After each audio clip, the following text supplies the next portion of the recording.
Sir काही दिवस परत घोडबंदर रस्ता तुम्ही एक लेन बंद केलेली आहे, काय सांगाल? आपण आपल्याकडे महापालिकाकडनं पत्र आलं होतं की त्यांना त्या ठिकाणी जे DBM केलेलं आहे त्याच्यावर मास्टिंगचं काम करायचं आहे. त्यासाठी आपण त्यांना 18 ते 21 या दरम्यान रात्रीचं 12 ते सकाळी 6 वाजेच्या दरम्यान एक लेनवर काम करण्याची परवानगी दिलेली आहे. एक लेनवर ट्रॅफिक चालू असेल आणि एक लेनवर काम चालू असेल. त्याच्यामुळे त्या ठिकाणी घोडबंदरवर ट्रॅफिक वाहतूक कोंडी होऊ शकते, दाट वाहतूक कोंडी होऊ शकते. पण सकाळी 8-9 नंतर प्रॉब्लेम येणार नाही. सकाळी 9 ते रात्री 12 वाजेपर्यंत तसा काही इश्यू येणार नाही. वाहतूकदारांना काय आवाहन करा?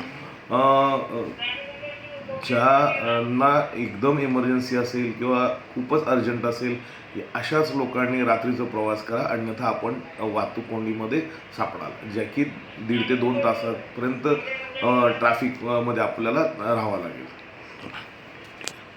ही जे आपण एक लेनवर काम करणार आहोत ती फक्त रात्रीपुरतीच एक लेन बंद असेल.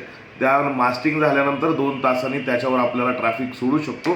त्याच्यामुळे तसं भीतीचं कारण नाही आहे. दुपारी सकाळी 9 ते रात्री 12 वाजेपर्यंत तसं काही ट्रॅफिक जामचा इश्यू येणार नाही. अगदीच एखादी गाडी वगैरे बंद पडली असेल तर इश्यू असेल, फक्त बाकी घाटामध्ये कोणत्याही प्रकारचा इश्यू नसणार आहे ट्रॅफिक जामचा.